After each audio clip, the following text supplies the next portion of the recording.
Mic check. 1, 2, 1, 2. Are y'all ready? Yeah. Are y'all ready? Y'all ready? Yeah. Let's play!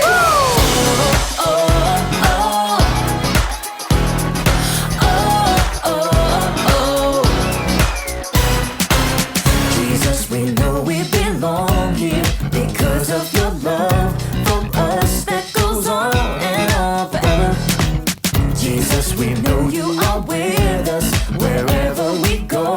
You're there, we'll always be together. So sing along with me for all the joy he brings. It's going down. Get in the mix. We're not stopping. Get in the The mix. party's hopping. Get in the mix. Everybody say, it's time to press play. Get in the The mix. beat is dropping. Get in the mix. Feet are stomping. Get in the mix. Everybody say, it's time to press play. Oh, oh, Press play. Press play. Jesus, we know we belong here because of your love for us that goes on and on forever. Jesus, we know you are with us wherever we go. You're there, we'll always be together. So sing along with me for all the joy he brings. It's going down. Get in the mix. We're not stopping. Get in the The mix. party's hopping. Get in the mix. Everybody say, it's time to press play. Get in the The mix. beat is dropping. Get in the mix. Feet are stomping. Get in the mix. Everybody say, it's time to press play. Press play. Press play. Press play. Press play. All right. We're gonna break it down one time, y'all. You gotta sing it out with all you got. Y'all ready? Come on. Clap your hands like this. Have confidence to get in the mix. Clap your hands like this. Have confidence to get in the mix. Now clap your hands like this. Have confidence to get in the mix. Now clap your hands like this. Everybody get in the mix. Get in the mix. We're not stopping. Get in the The mix. party's hopping. Get in the mix. Everybody say, it's time to press play. Get in the The mix. beat is dropping. Get in the mix. Feet are stomping. Get in the mix. Everybody say, it's time to press play. Get in the mix. Press play. Get in the mix. Press play. Get in the mix. Press play. Press play.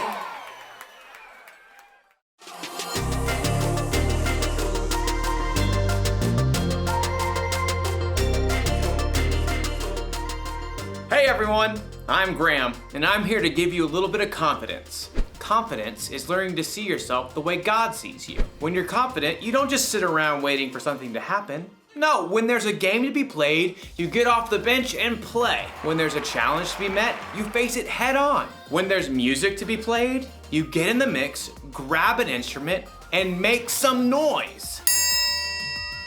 See what I mean? Confidence. Believe it or not, some people think the triangle isn't that important of an instrument. The band could get along just fine without it. But we know better, don't we? I mean, how else would you know when someone on TV had a good idea? Or how would you know when someone had the right answer on a game show? The answer is the Yangtze River. And of course, who can forget the dinner bell? Come and get it! Sometimes something that doesn't seem important can make a big difference. And in today's story, we'll see how God used someone who didn't think he was important. And that someone's name was Gideon? Right, Gideon. See you in a bit. The Bible. It's 66 books of history, stories, letters, and poetry that fit together to form God's one big story. The epic adventure of how He created us and loves us so much that He made a way to rescue us.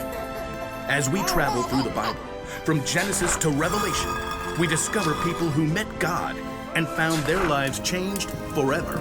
Now, for an amazing story, inspired by the book of Judges, chapters 6 through 8. As many times before, the Israelites turned away from God. He allowed the Midianites to take over their land.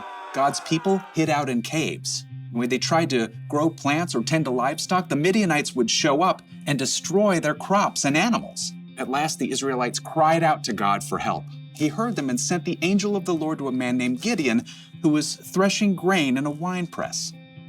Mighty warrior, the Lord is with you. All Gideon could do for a moment was stop and stare. Pardon me, sir. You said the Lord is with us? Then why has all this happened? The Lord has deserted us. You are strong. Go and save Israel from the power of Midian. I am sending you. Pardon me, sir, but how can I possibly save Israel? My family is the weakest in the tribe, and I'm the least important member. I will be with you. Even with a direct message from the Lord, Gideon was still nervous about the whole thing. Give me a special sign. Then I'll know it's really you talking to me. So God gave Gideon a sign, sending fire to burn up meat and bread. God's spirit was with Gideon, and when the Midianites and the Amalekites gathered to attack, Gideon sounded a trumpet for the Israelites to follow him. But even as the army gathered, Gideon once again pleaded to God for another sign. God responded by letting dew fall on a fleece, and then on the next day, only on the ground surrounding it. Okay, I've got it. Thank you. At last, Gideon was convinced God wanted to use him. He camped with 32,000 men at the spring of Harod and prepared for battle. Here, God spoke again. I want to hand Midian over to you, but you have too many men. Too many? Israel might brag, my own strength has saved me. Announce to the army, those who tremble with fear can turn back. Gideon did just as the Lord instructed. There, Lord. 22,000 men have gone home. Only 10,000 left to fight. There are still too many men. Have you seen the Midianite army? Take the men down to the water. There I will reduce the number of them for you. Even though it must have worried Gideon to lose more of his army, he did just as the Lord said. Field trip to the lake, everyone! At the water's edge, the Lord said, Some men will drink the way dogs do. They will lap up the water with their tongues. Separate them from those who get down on their knees to drink. Gideon watched carefully. Most men got on their knees and drank directly from the water, but 300 men cupped the water in their hands and lifted them to their mouths to lap. So, God, I send those 300 men home and keep the other 9,700, right? With the help of the 300 men who lapped up the water, I will save you. Let all the other men go home. Okay. Yes. Gideon sent home every single person in the army except those 300 men. Get some sleep. Tomorrow we will figure out what's next. That night, the Lord spoke to Gideon once more. Get up. What? I'm awake. Gideon stumbled out of his tent. Below, the campfires and torches of the enemy armies covered the entire valley. So many. Like a swarm of locusts. Go down to the camp. Listen to what they are saying. After that, you will not be afraid to attack. Wondering if he might be dreaming, Gideon snuck down the mountain to hover in the shadows at the edge of the camp. He could hear voices from a nearby tent. I had a dream.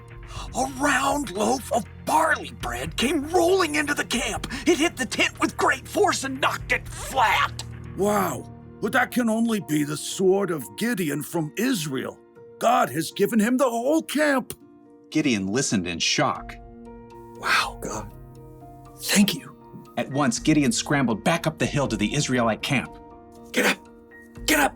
The Lord has handed the Midianites over to you. Quickly, Gideon separated the 300 men into 3 groups and handed each one a trumpet and a clay jar with a torch inside. Watch me. Do what I do. I'll go to the edge of the enemy camp. Then we'll blow our trumpets from all around the camp and shout, "For the Lord and for Gideon!" Gideon and his men headed quietly down the slope, fanning out in groups to surround the vast enemy camp. Okay, get ready. As soon as Gideon sounded his trumpet, he smashed his jar so the torch shone brightly. The other 300 men did the same. For the Lord! A sword for the Lord! Gideon! The Israelites held their ground, but their enemies panicked, confused by the trumpets and bright lights that pierced the dark night. They're coming from everywhere! The enemy armies were so confused, they began to fight each other, and then they fled in fear. After the men! Gideon and the Israelites chased their enemies all the way to the Jordan River and beyond until all the enemy armies were destroyed. The Israelites begged Gideon to rule over them. I will not rule over you. The Lord will rule over you. Yep, Gideon was an underdog, filled with doubt, but he still chose to follow God, and God used him to save the Israelites.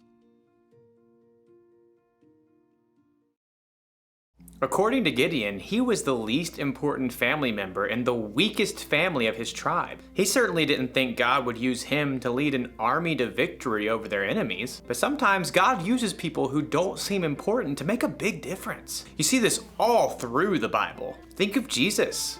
He didn't pick the strongest, smartest, and most holy people to be his 12 closest friends. He picked regular guys, fishermen and tax collectors to be his disciples, and they went on to make a huge difference in the world. Hey, maybe that means God can use someone like me too, or someone like you. We don't have to know everything. We don't have to be important. God can do big things through us. Maybe he can use you to help a friend who's having a bad day. Maybe he can use you to solve a problem in your community. Or you might invent something that's never existed before. You might not think you're that important, and you might not think you're ready to make any kind of big difference. But the truth is, God thinks you're important, and he's totally ready to use you for something amazing. That's the one thing to remember today. God can use you no matter what. Knowing that should give you a little confidence. Why is my mouth watering? Oh, must be dinner time. I'll see you around.